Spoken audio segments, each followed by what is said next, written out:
semua cabang-cabang yang datang bersama-sama pada hari ini untuk kita merasmikan secara langsung mesyuarat agung tahunan sempena dengan kehadiran mesyuarat agung tahunan yang kebetulan jatuh ketika Ramadan Al-Mubarak.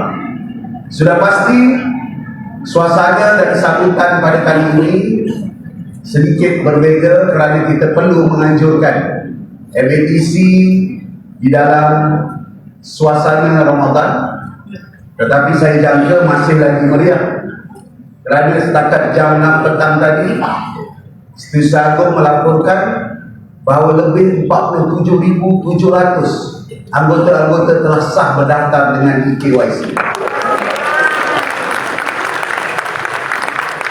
Dan ini adalah hanya sekitar 15-16% daripada keseluruhan anggota-anggota. Jadi walaupun begitu, jumlah ini 47,700 itu kaji ataupun yang berhormat Senator Malaysia sebutkan inilah jumlah teramai daripada seluruh Malaysia dan didaftarkan daripada negeri Selangor dan Malaysia.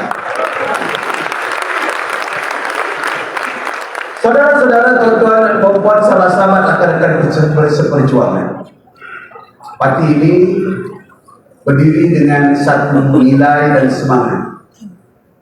Yang semangat itu kita terjemahkan dengan laungan reformasi yang kita sebutkan tadi. Dan juga keadilan pada nama kita dengan iltizam dan cita-cita untuk menegakkan keadilan di muka bumi Malaysia. Bukan sedikit tentangan, cabaran yang kita hadapi. Malahan kadang-kadang peristiwa-peristiwa yang dicatatkan dalam sejarah, termasuk di negeri Selangor, begitu melukakan dan memedihkan. Tetapi Presiden kita Datuk Seri Anwar, rakan-rakan pimpinan selalu menunjukkan contoh. Contoh apa?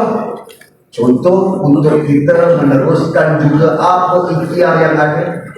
Kalau ada tangan, dengan tangan kita kait. Kalau ada kaki, kita berjalan dengan kaki kita berjalan. Kalau dengan suara yang kecil, dengan suara yang kecil kita lontarkan. Dengan semangat, lawan tetap Alhamdulillah. Tanpa kita sangka, dengan segala ikhtiar kita, mari kita bersyukur pada Allah Subhanahu wa Ta'ala. Sebaik pilihan raya 2022, selepas ketidaktentuan, berjaya kita nobatkan Presiden kita Datuk Seri Anwar sebagai Perdana Menteri Malaysia. Yang ketiga, malahan dalam masa ini kita telah membuktikan walaupun tomahan yang dibuat, ada kumpulan kata tak lama, tinggal tunggu Februari. Entah berapa kali Februari, berapa kali Ogos. Tak tahu hari Ogos tahun 2088 kita boleh jumpa.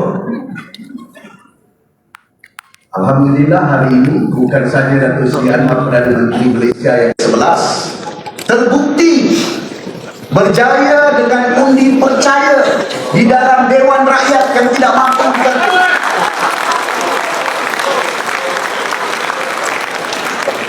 malahan Perdana Menteri diberikan tanggungjawab untuk mengetuai dan juga berkumpul dengan rakan-rakan perpaduan. Sekarang ada keseluruhan 18 parti secara keseluruhan, termasuk parti-parti di dalam Sabah dan Sarawak. Dan kita pada hari ini bersedia dengan tanggungjawab mesyuarat agung, dan Perdana Menteri sebut atau Presiden kita sebut tak boleh lagi tangguh-tangguh bagi hak demokrasi untuk pemilihan. Kita ada pemilihan, tapi suasana ini kali ini berbeza. Kita ada 2 kali pengalaman selaku kerajaan persekutuan. Pemilihan berlaku tahun 2018. Sewaktu itu kita jadi kerajaan perpaduan dan kerajaan PH 1.0. Akhirnya pemilihan itu meninggalkan satu coret dan juga satu kesan yang besar, yang diingati bukan hanya kepada kita anggota parti, tapi pejuang-pejuang rakyat dan seluruh dunia melihat. Salah satu daripada kesannya adalah pemilihan 2018. Sebab itu saya percaya di Selangor Di antara perkara yang selalu saya titik beratkan, keupayaan kita dan kemampuan kita untuk mempertahankan kerajaan perpaduan ini dan coalition yang dibuat oleh Perdana Menteri yang diketuai oleh Presiden pada hari ini merupakan coalition terbesar dalam sejarah Malaysia. Saya dah sebutkan beberapa kali, saya yakin inilah kerangka besar yang menjamin stability. Inilah kerangka besar yang boleh bawa Malaysia jauh ke depan. Suara kita sudah mulai jelas di peringkat dunia. Sebut nama Malaysia, kita dihormati kerana kita tegas, kerana kita lurus menjelaskan dasar-dasar dan policy. Tak kira sampai dia telefon presiden sampai nak kenal 3-4 kali pun tak kenal lagi. Maksudnya kerangka besar dan framework besar yang terbentuk dalam perpaduan ini, tanggungjawab kita dalam keadilan untuk pertahankan dan kukuhkan. Kerana kerangka ini telah terbukti menjadi salah satu resepi di Malaysia.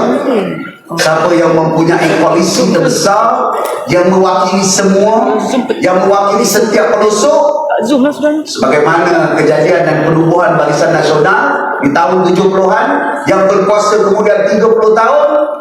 Kalau kita mampu kekalkan perpaduan ini, insya Allah 40-50 tahun kita akan lead dan pastikan reform dan perubahan Malaysia ini.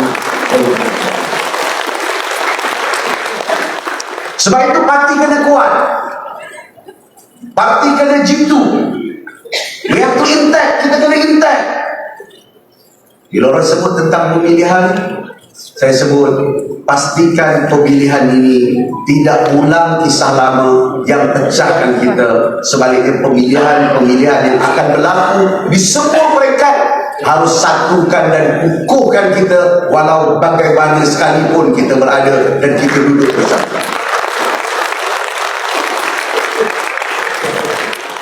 Saudara-saudara ini rekan-rekan yang saya kasih sekalian, kita di Selangor tidak ketinggalan berdepan dengan pelbagai cabaran. Saya diberikan tanggungjawab memimpin Selangor, hanya sempat rasa gembira beberapa hari saja. Tak lama berlakulah syaratannya. Ucapan saya di rumah, Alhamdulillah, walaupun punca jadi Selangor, walaupun bekas ketuanya yang khianat dan jadi melompat sana ke sini, sampai sekarang tak tentu arah dalam dewan. Kadang-kadang kalau saya bagi nasihat kat dia tu kesian juga, dia tu dah 60 dah.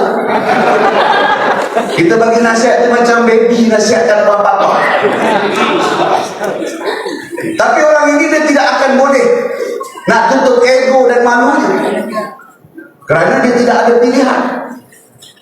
Tapi kita mempunyai pilihan yang lebih luas, yaitu kukuhkan parti, jitukan parti, sepadukan parti, kukuhkan perpaduan yang ada dalam PH dan kerajaan perpaduan. Saya percaya dengan apa juga, dengan tomahan menah yang dia buat, apa juga perkara-perkara yang cuba ditimbulkan, dibakar di sini sana, insya Allah Datuk Seri, keadilan di negeri Selangor akan tetap jadi benteng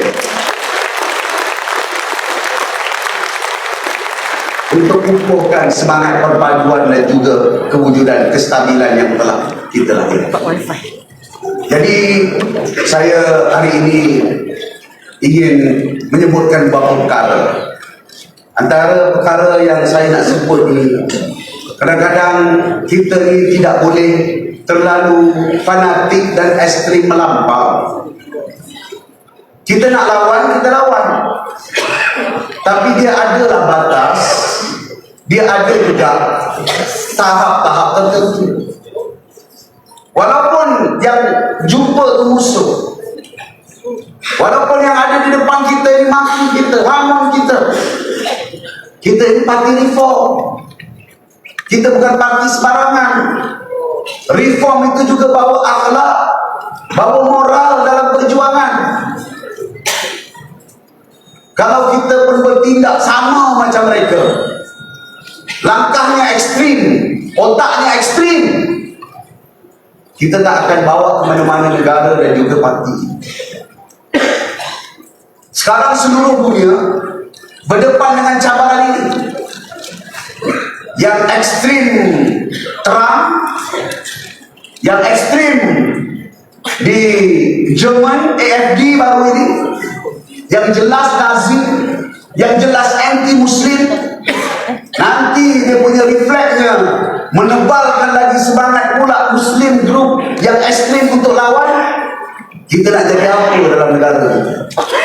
Kita dah sebut, kita nak duduk di landasan pertengahan, di landasan yang kukuh, yang raih semua orang. Kita sebut ada Cina yang baik, ada Tionghoa yang kejam, ada orang Melayu yang baik, ada orang Melayu yang kejam. Orang keadilan kena pertahankan yang baik dan lawan kekejaman dan ketidakadilan. Ini prinsipnya. Tapi di sana mana tempat berlaku semangat itu, termasuk di Malaysia. Kalau kita pun ada elemen ekstrim tu, ya susah. Beberapa hari saya tengok berkenaan dengan fitnah. Saya bila orang fitnah, kita sebut minta maaf. Dia tak nak maafkan kita. Saya bawa ke mahkamah. Bila kita bawa ke mahkamah, belum bicara, dia dah datang nak minta maaf. Itulah dia panglima Perikatan Nasional.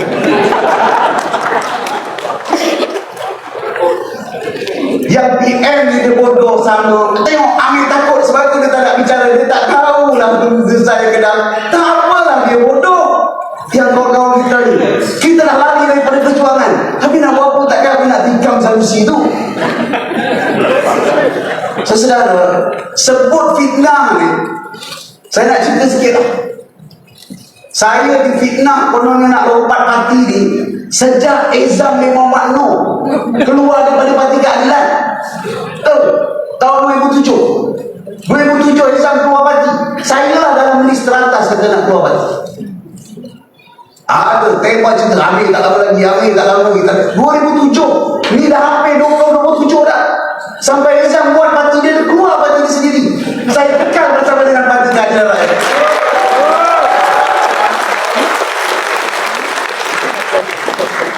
Masa zaman akuntansi kami pun sama cerita semua.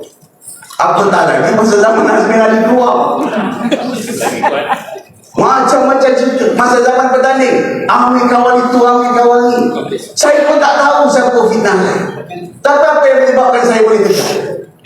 Kita boleh move on, lupakanlah semua ni. Mungkin dia tersilap, tak apalah. Mungkin dia belum lagi peluang nak minta maaf. Kita maju ke depan dan terus. Alhamdulillah, ini menyebabkan saya kekal istiqamah dengan keadilan tanpa ada sepeda. Makmur tuan-tuan, kalau orang yang tak minta maaf pun saya maafkan. Ini orang datang untuk minta maaf dengan kita kat mahkamah. Kita lupa, tapi jangan lupakan. Kita maaflah, tapi jangan lupa memang Perikatan Nasional fitnah dulu, minta maaf kemudian. Itu jangan kita. Ini aku yang duduk. Kita jangan undi Amir lagi. Aku gila.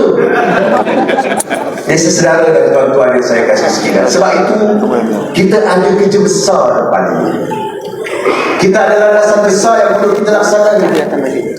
Kalau kita tengok fitnah yang melanda kepada presiden kita, apa lebih buruk daripada apa yang ada di dunia ini? Saya rasa di Malaysia, dalam sejarah politik Malaysia, saya rasa Datuk Seri Anwar Ibrahim paling banyak terkena fitnah, kiri kanan depan belakang. Ada dia meracau, macam seorang tu, tarik balik. Tak ada dia meracau. Sebab apa? Sebab fikirannya jelas, hala tujuannya jelas, nak pergi ke mana. Perjuangan kita harus teruskan, move on ke depan. Kita kalau ada sikap move on ke depan ini, insya-Allah kita akan kekal kuat, jaga selalu dan pertahankan Malaysia.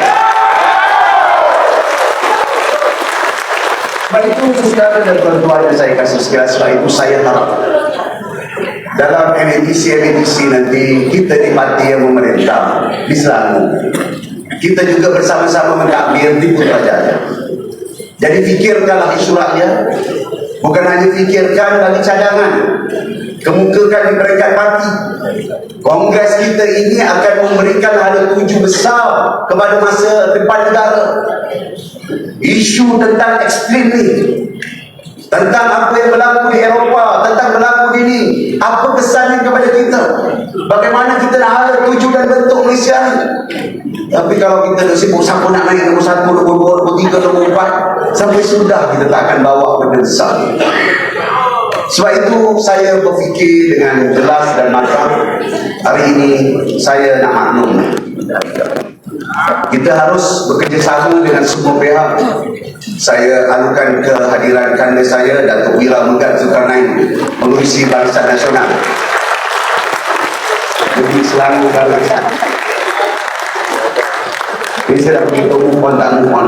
Kalau kira 15 tahun lepas jumpa Datuk Wira Megat ni, rasa tangan belakang tu ada balik.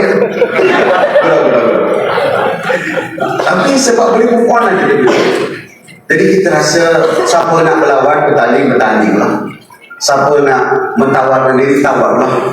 Tapi jaga batas, jaga sikap, jaga bahasa.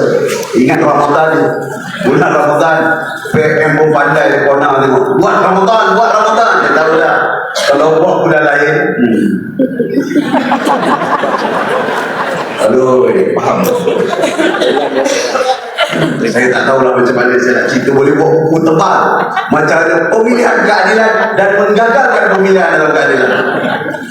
Jadi seserada dengan tuan-tuan sekalian, sebab itu saya berpendirian bahawa kita harus terus menyusun kekuatan demi untuk kita pastikan selama intact. Kalau selama ada bukti kita jitu dan padu, insya-Allah negeri-negeri lain juga jitu dan padu. PM berdiri dengan sokongan 100% tanpa ada belah bagi setiap anggota parti. Untuk tangan ke arah itu, kita juga janganlah nak api-apikan sana sini. Tak boleh ini peluangnya, ini peluangnya.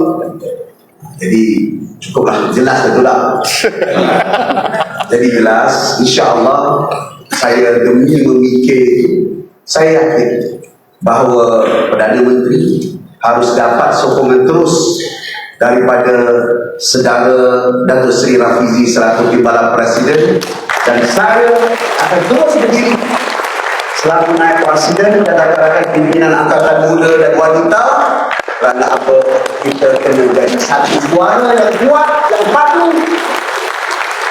untuk maju ke depan, untuk tangani dan pastikan Anwar second term selaku Perdana Menteri yang reform. Terima kasih. Ini bukan ucapan kempen, ini ucapan Anwar. Assalamualaikum warahmatullahi wabarakatuh.